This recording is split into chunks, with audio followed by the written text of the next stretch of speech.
it felt like it became a game of scorecard where it was like keeping track of how many flows we were building, how many apps we were building. And that's not how we work with our customers. Like, yes, inherently we'll be building apps and flows and all those good things and helping in that way. But I don't want to be incented to do more like from a quantity game. Like build flows for the sake of building flows. Right. It's not, it's disingenuous.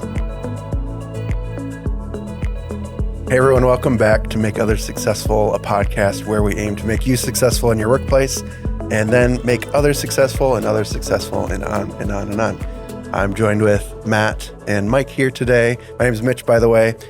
Today we have a topic that might be a little divisive in the title, but there's a lot of nuance around it, and we want to explore some of that and dig into some of the reasons.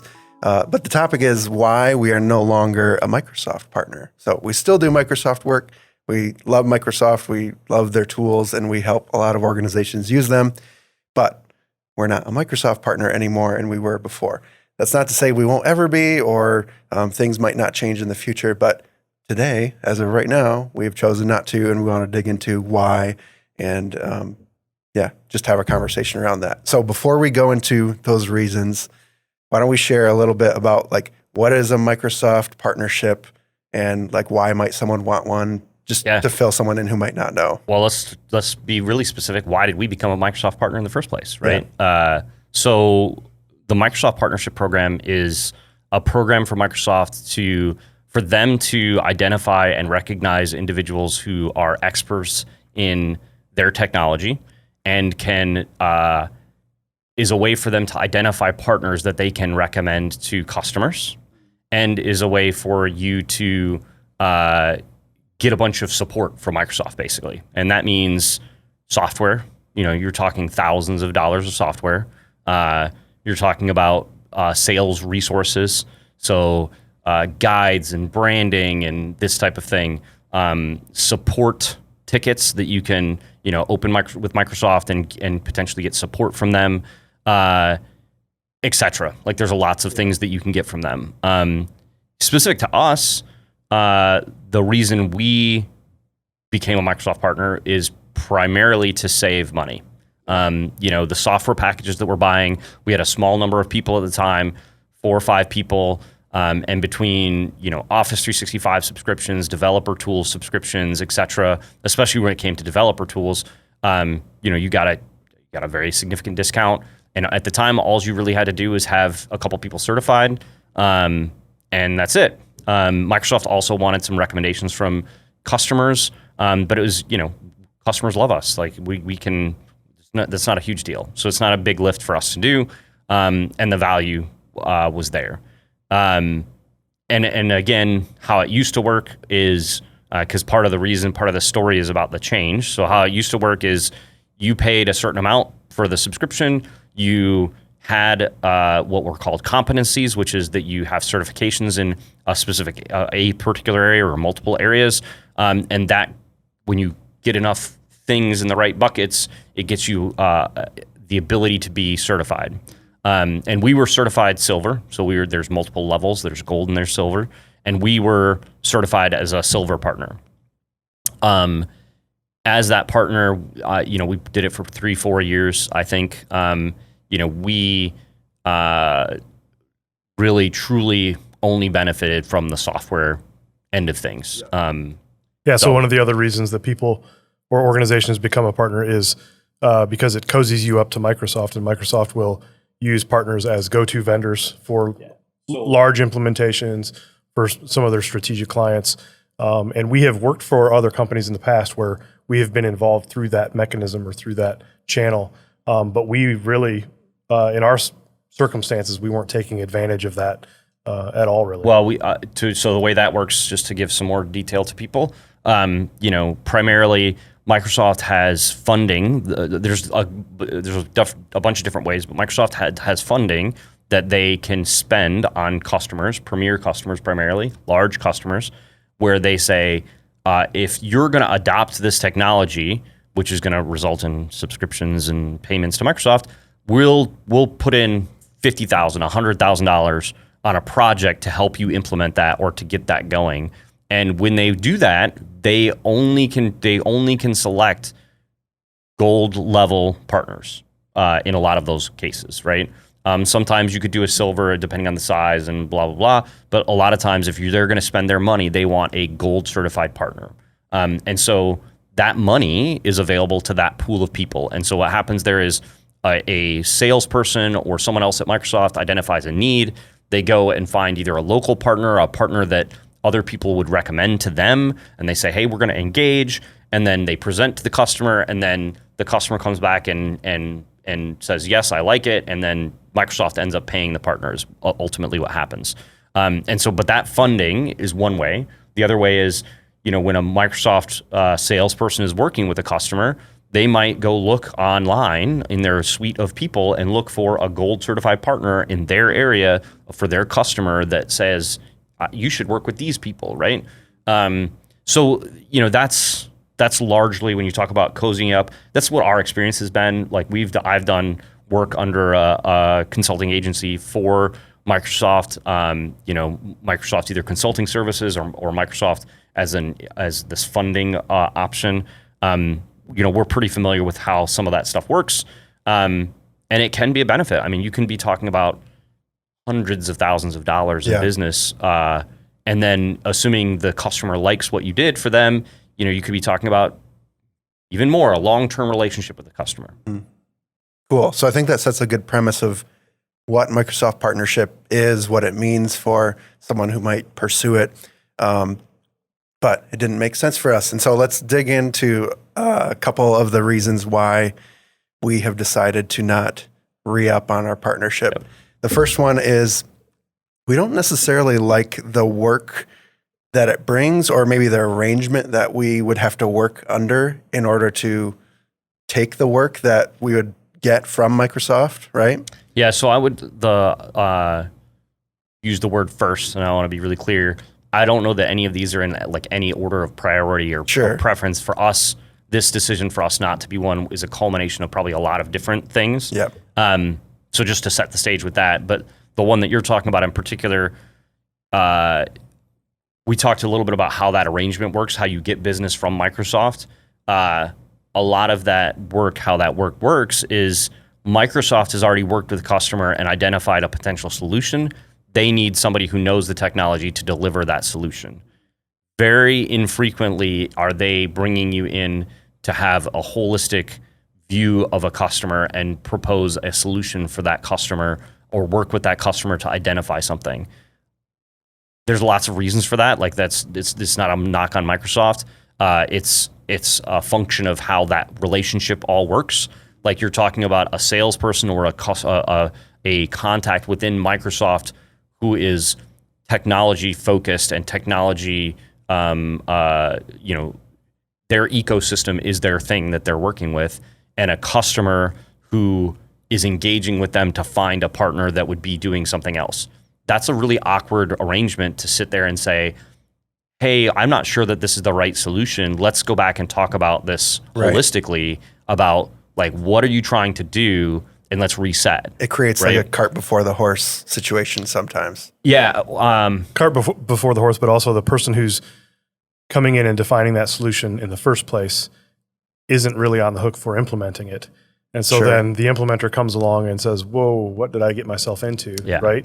And in the end, there's a lot of interesting, maybe bad feelings about the whole situation because the end game was, well, I need to sell X more licenses of this tool or this platform. And as long as we accomplish that goal, whatever the investment is for whatever the solution is, that really doesn't matter. Yeah, it's the typical salesman just wants to close the deal, and so they want to get it over the finish line. So I'll talk about this a little bit in regards to, we've had honestly a 20-year history with this kind of situation, and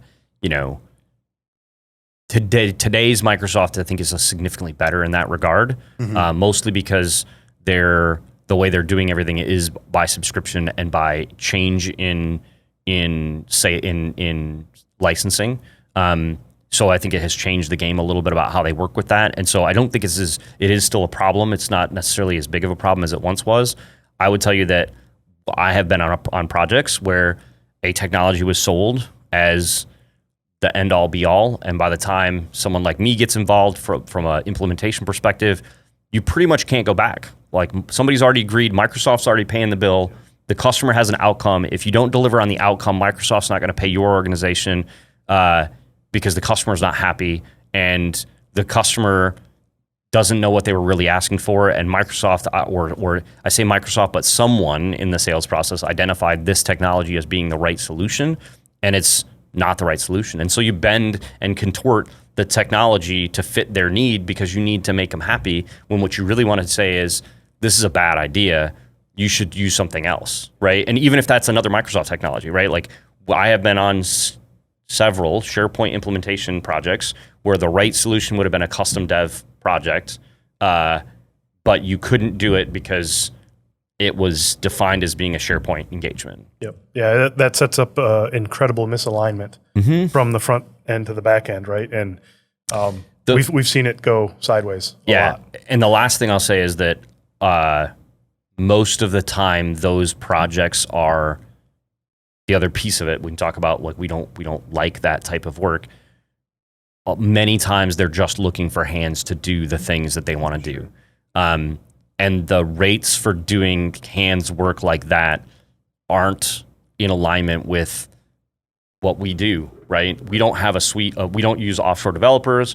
We don't have a suite of 50 people that we're trying to just plug their daily work with stuff, right? We're engaged in trying to deliver outcomes for customers, right? We're trying to understand what they're trying to accomplish and deliver on their outcomes, whatever that takes on our side, right? So when that's littered with, ooh, can we sell more licenses, or can we use this technology to do this? It just feels a little disingenuous, and we like to not operate on those starting assumptions.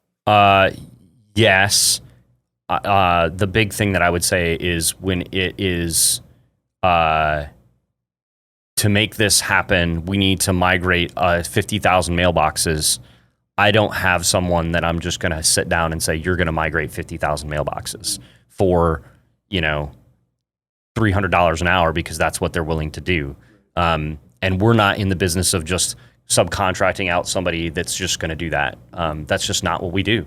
And that doesn't mean that we wouldn't take a large project, or we wouldn't be engaged with somebody if we're involved with somebody from a strategic level about modernizing their workplace. And one of the things that has to happen is that we'll be happy to engage with someone, but we don't traditionally get involved in an engagement where it's like, I just need you to move these things from A to B, and that's all I need you to do. Yeah, and we like to be involved early as well, because then that gives us the opportunity to not only help define the outcome and how it takes shape, but also we're on the hook for delivery. And I don't like having to deliver something that someone else promised, right? I like to deliver things that I promised, because it just works better. And so to the extent that we can do that, that's what we like to do. So the next one is, having a Microsoft partnership makes things appear as though they are apples to apples. When potential customers may be looking for a vendor or someone to help them with Microsoft work, and they go look up Microsoft partners, everyone typically either is on a level playing field, or they list how many certifications they have, which we'll talk about certifications in a minute. But that typically doesn't align with how we work, right? It's difficult to say apples to apples. The way that I would describe it is, it's very difficult for an organization our size to have a real impact from a differentiation perspective, right? The truth of the matter about this stuff is, it either happens that someone knows someone that's a gold partner that they like, and that's the person they use, or they have that person is unavailable or something else, and they go look in the list and they pick the first gold partner that's in the area, and that's the one they go try to use, right? Or they look that up and find 5 of them, and then try to find customers that they try to go talk to that did the work. It's very difficult to differentiate yourself as an organization our size in that marketplace. Number one, we'd have to be gold partner, which we weren't gold partner to begin with. To be gold partner, we would have had to have more people certified in more areas. In addition, the other challenge we have is we work across a lot of different technologies within Microsoft, and having one certification in an area but not in another can make you have challenges with getting a project that's in that other area, right? These organizations that have, the 500-600 people, it's pretty easy to have 3 people that are certified in all of these areas and then be like, cool, I can now get work in all those areas, right? So it's challenging to differentiate yourself. So for me, it's hard. You're talking about apples to apples. The reality for us, in our scenario, is not so much that it's not like I think that we saw lots of people look at us and go, well, you're just the same as somebody else that's a silver partner. We just weren't getting any leads from Microsoft. And the reason for that is, I'll take that back actually. We actually did get quite a few leads from Microsoft. There were a number of Microsoft salespeople who were involved in large projects that we were involved in that would love to give us more work, but we weren't gold certified, right? And in addition, the work that they did want to give us, like we talked about before, isn't super great. But that wasn't, we got those opportunities not because we were a gold partner or a silver partner. We got those things because of the work that we do, the good work that we do, the reality of our working relationship with customers, not because we were listed in Microsoft's list of bank of hundreds of thousands of Microsoft partners. Yeah, and I think when you talk about the apples to apples comparison, it's not that Microsoft certifications are bad. They're actually good measures of someone's skills or their knowledge of the tools, right? I've got a certification myself. I think they're useful, but none of those certifications help you to assess whether or not an organization can get involved with you and understand your why. The reality is the certifications and that comparison boils all of those organizations down to be basically commoditized services. So that should lead us into discussing the next area, which is what differentiates us. Yes. Last thing before we do is I just want to quickly speak to my experience working with a Microsoft partner, in that partnership implies a promise of some sort of quality or competency or something from that vendor. And I'll say I just spent hours and hours and hours cleaning up code from a Microsoft partner, and it was not good. It was like someone was in a poor position, that something had, exactly what we were talking about, something had been sold that they weren't competent at, and it ended up producing a not great outcome, and it went live on a big intranet, and it did not do well. Like, we needed to jump and fix it. So fortunately we did that, but that like implied promise, I was a little bit let down by it, I guess. Does that make sense? Well, and in that case, I'm familiar with that scenario. The services that were provided were a commodity. Yes. Cool. Were exactly that. And, Yes. and in particular, that is an example of an organization that has hundreds of people, but only has probably 10, 15 people that are certified. Sure. And so if you get someone that is not certified, like that person in particular, I am confident was not certified in what they were doing. And there's no way the partner program does not protect against that. Sure. Okay. So apples to apples, not our favorite thing. We've been alluding to certifications a little bit. Let's talk about what certifications mean to us and kind of the nuance around that. The point is that certifications, while they do prove that you know some level of technology and you can answer questions correctly, it doesn't necessarily mean that you know how to solve business problems with these tools. You want to dig into that a little bit more? Yeah, I think, like I mentioned, I have a certification. Mine is in BizTalk Server, of all things. Like years ago, I picked that up, right? And I like the fact that I have it. It proves that I have knowledge in that platform, and I'm proud of that. But from a business standpoint, I don't care. I don't do BizTalk work anymore. Right. I haven't done it for years. Yeah. And I don't really care to do it, to be honest with you. Just to be clear, he is now doing a little bit of BizTalk work, and it's all the same. Like, he's like right in there knowing all of it. Yeah, that's true. We're definitely not, if you're like, oh, Mike knows BizTalk, let's Yeah, go but talk we're- to Bulb Digital. We're not, but that's not what it means. No. No, but I'm, as I mentioned, I'm proud of having it, right? Yep. So I'm proud. At one point in my life, I accomplished a goal, and I acquired that credential. And so, to the extent that I have free time on my hands to go get another one, I would pursue a couple more. But it's a question of having time, right? Sure. Like we're pretty busy, but having one in your pocket to say I know this and I achieved this, that's a pretty cool thing to have. Sure.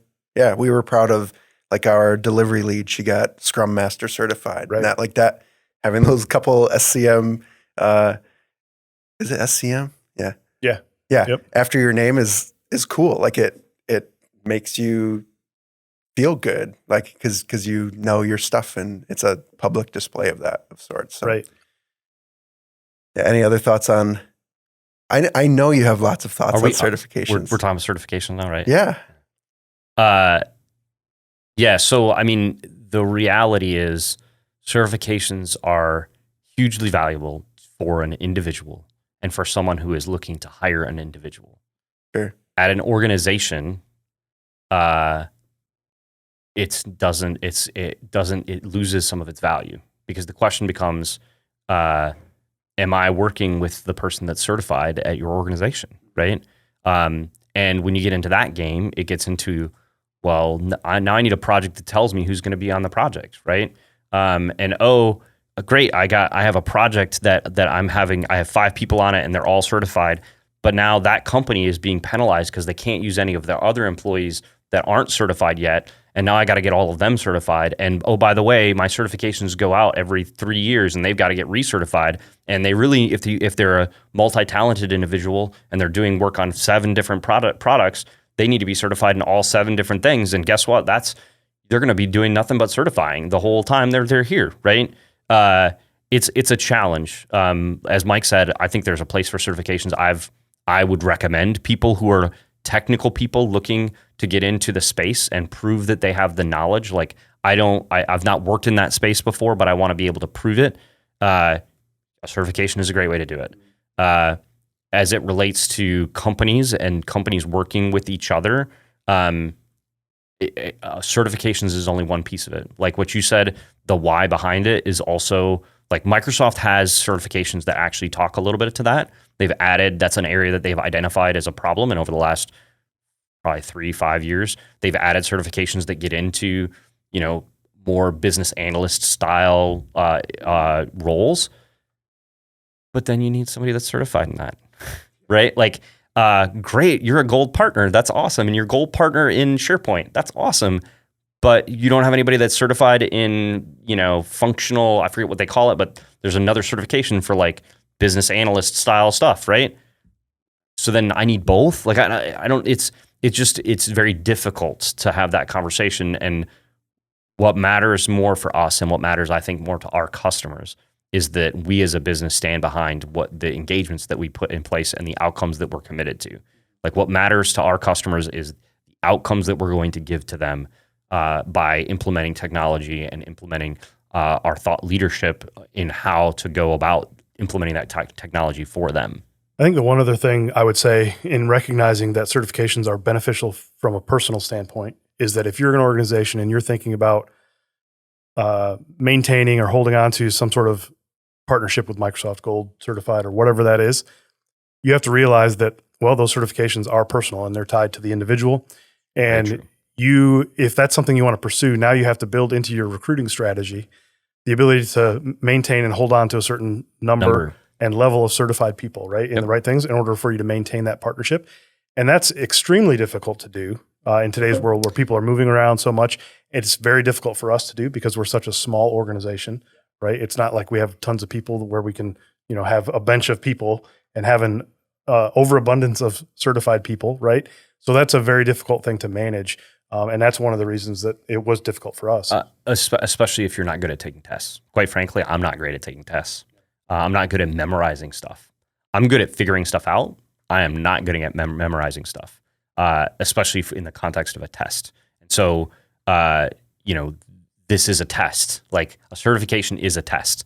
To be clear, it's not like a course that you took and you have homework that gets graded.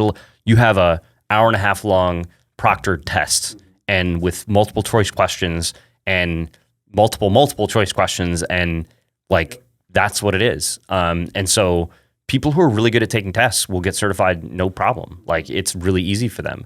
I have been certified. I can get certified. I know a lot about a lot of these things, right? But it's difficult for me, like personally, right? Yeah. Because I'm not a good test taker. Well, I'll certify you. Yeah.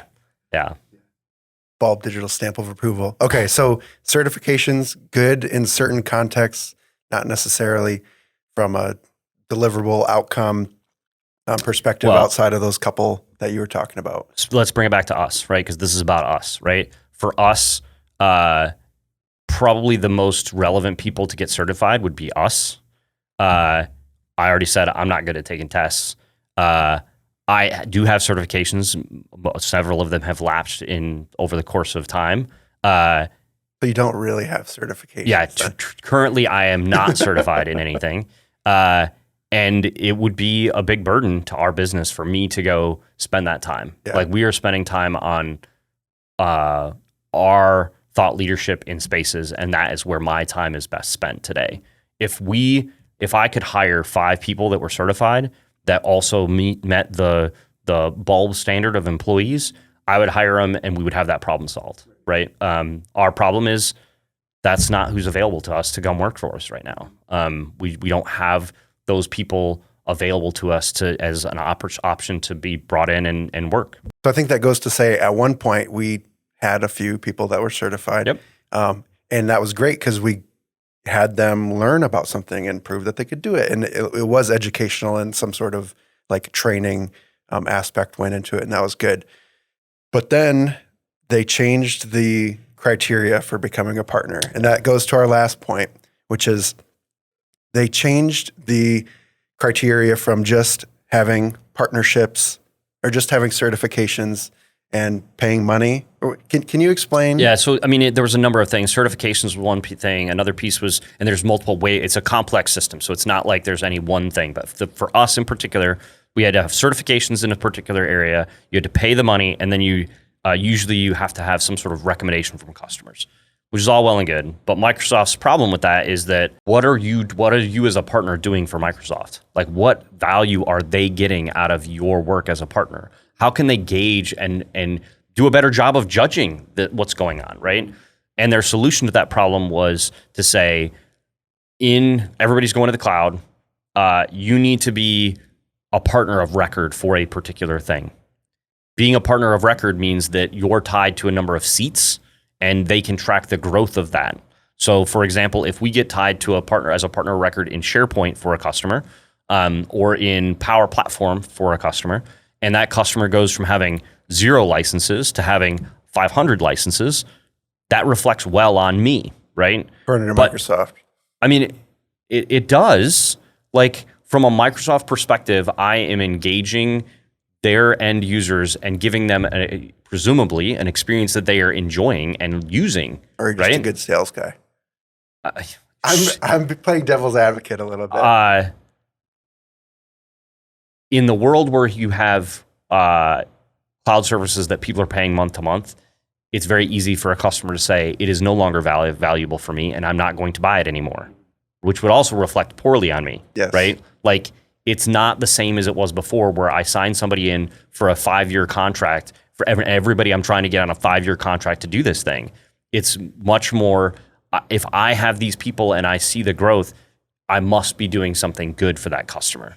Yes, you're right that there are nuances to all of that, but it's way better than nothing, which is what Microsoft had before. It was very difficult to really track that and get the detail of it. It also matches better with how they're compensating their salespeople, as I understand it, which is based on new subscriptions and all of that.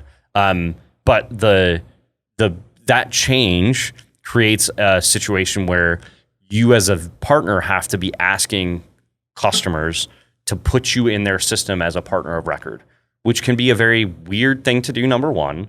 And number two, for us in particular, we've had engagements with customers with a lot of customers where they're engaged with a managed service vendor that is doing managed IT and is a partner of record on a bunch of stuff, even though they're providing 0 real guidance. All they're really doing is the guy that they, pick up the phone and Help desk. password reset and, oh, you have a breaking issue with this thing, I'm going to help you. We're engaged strategically helping them use these products, but now the customer has to choose which partner of record they want to have be this partner of record. Now, Microsoft has lots of different ways that they slice their product categories up so that you can have partners of records for lots of little things. But it's a difficult thing for us to manage. And quite frankly, it was on my plate to do, right? When we investigated, we said, hey, should we really do it? It's overwhelming to have to figure out how to do it with the customer. And it's very intimidating to have that open conversation with the customer when you're at our scale, right? When you're engaging with executive teams about how they use technology within their organizations, and then to be like, hey, also, by the way, I'd like to be the partner of record for Viva Connections or for, whatever the thing, so I can get my credits, so that I can get my pieces, so I can get my partnership. It's challenging, right? And it's unfortunate. I understand why they do it the way they do it. It makes complete sense.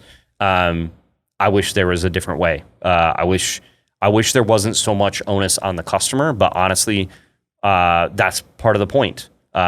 If the customer is not willing to say that you help them do this, they shouldn't put you on, right? And I think that's okay. But I've also been in engagements, the one in particular that you're talking about, where they put it in the contract.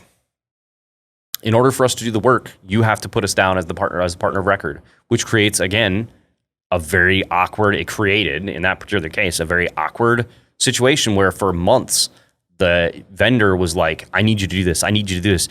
And nobody knew how to do it. And so then it was this huge problem of like, I need to do it because I agreed I would do it, but I don't know how to do it. So then how does that happen? I think we should add that interaction to our monthly role play exercises.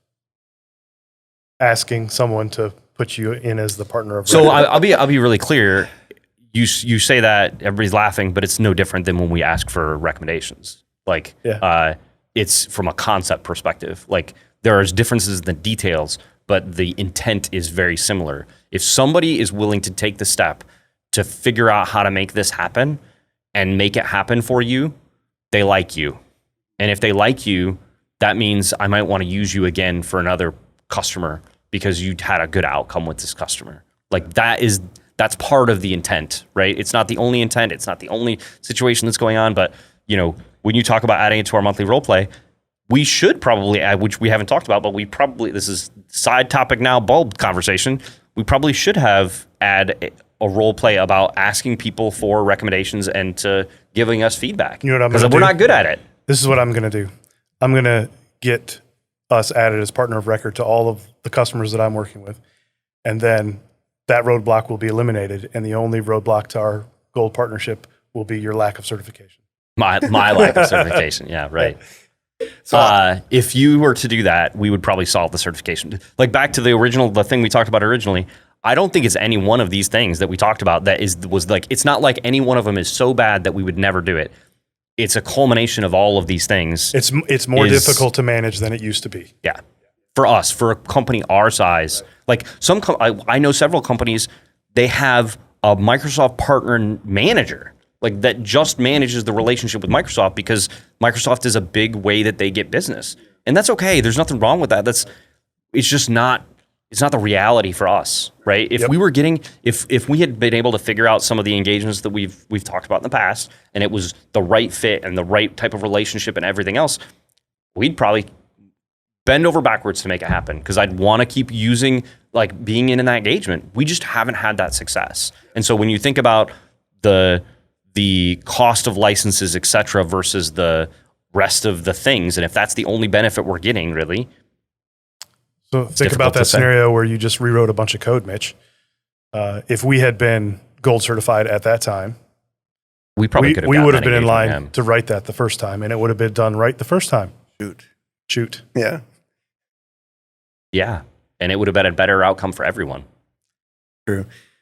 I'll speak to my only gripe with it is when you were sharing the news with me about this change was it felt like it became a game of scorecard where it was like keeping track of how many flows we were building, how many apps we were building. And that's not how we work with our customers. Like, yes, inherently we'll be building apps and flows and all those good things and helping in that way. But I don't want to be incented to do more, like from a quantity game. Like build flows for the sake of building flows. Right. It's not, it's again, disingenuous. Like it is a challenge. It's also a challenge of the role that we play. So I think it makes the way they're doing it now makes a lot of sense for people who are selling software licenses, which it's the same for them. Like if you're selling software licenses, they use different metrics, whatever. But like you get points for the licenses that people continue to maintain and how much they go up and how much they go down. And it makes a lot of sense because for every license, I'm making a cut, right? Like I'm the reseller, I'm getting a piece of that pie. And so I'm already naturally incented that way. So cool, it all makes sense. For someone who is, modernizing people's workplace using this technology, my goals are not to get more licenses than what they currently have used. My goal is to, in many cases, get them to be able to use the licenses they already have. But there's not a good way to measure that. Remember when? Because even year over year, as I understand it, which again, we don't know everything about it, like they also trail off. So just because I sold somebody and am a partner record on somebody from 5 years ago that has 500 licenses, that doesn't mean anything in a couple years when like they're like, what have you done for me lately? Which again, I understand why Microsoft is doing that because they want to find partners that are able to drive sales for them and their adoption of their things. And there's not a good way to go, these people would have stopped paying for my licenses if it wasn't for you. Like that's a hard thing to identify. I want to know whatever happened to the old Microsoft slogan, do more with less. I don't know how that applies to this. Because they just want more licenses as time goes on. More apps, more flows. When we show up, we honestly try to like figure out what can we do with the status quo. If you need a little bit more, we'll figure out what that is. But how much more can we do with what you got? Yeah, I think the interesting thing for us when we think about thought leadership, and I've thought about this a little bit, is that I think I am personally gelling around. If you are bought into Microsoft, I think there is a minimum level of licensing that makes sense, and I think there's like a couple different tiers. Because the other end of it is like we don't, generally speaking, anymore. I'm not going to go into a business and go, you're paying for all these stuff, but for like a Power Platform license, but you could just do it on SharePoint. Let's just flip it all to SharePoint. If they're doing some major business integration, right? So it's not quite all that simple, but I think you are right in the perception that is there and it may be even reality, which is I just want you to buy more and more and more and more and more. Yeah, and we'll always have the conversation with the customer if it comes down to a question of value and do I want to spend money on licenses or do I want to spend money on implementation? Like we're pretty good at having that conversation with them about, well, what is this going to do for you? We want to suss out the value to help you evaluate the ROI, right? Otherwise, like, because if it doesn't make sense doing, like, keep doing it the old way. That's okay, right? Well, and quite frankly, a lot of the challenges we have with customers is that they think I bought this license and it can do everything for me out of the box, and it's like, not really. Like, you still have to put some skin in the game. You still have to it's not the end all be all. It is a license for a piece of software, not in the solution. In the Microsoft stack in particular is there like none of it is really line of business software, right? So you're not buying something it's off the shelf. Vertically aligned. Yeah, it's not vertically aligned. So anything that you purchase license wise, there's going to be some things that are nice and built in and you can use, but chances are you're going to have to connect a few of those things, change a few of those things. But it's not the same as buying. It's not the same as buying a financial services product that is NetSuite for or something, your business, your line of business, and the way you work. That's right. Anyways, we got off topic a little bit. Yeah, I think I'll start to close us close us down a little bit and review the 4 things that we talked about for the reasons why we in particular are not Microsoft partners anymore. The first is we don't necessarily like the work that it brings or the arrangement that we have to work with under. Second is it makes things appear to be apples to apples with all the vendors. Third is certifications are great at proving you know technology, not necessarily how to apply it to business. And then fourth, it became a quantity game. It became something that felt like we were on some sort of scoreboard that we needed to keep ticking up in order to keep our certifications. Any closing thoughts? No? I think we covered it pretty well. There's a lot of nuance to this topic, and I want to make sure that, again, we're not bad-mouthing anything. All of it is done for good reason, and it works well for a lot of people. It just didn't work for us. I would say check back with us in a year, Yeah, and maybe. we'll discuss this again and see if anything's changed. Cool. So hopefully that was helpful to anyone listening, kind of the ins and outs of Microsoft partnership, maybe if you're considering it. So thanks for listening, and thanks, guys, for the conversation. Thanks, Mitch.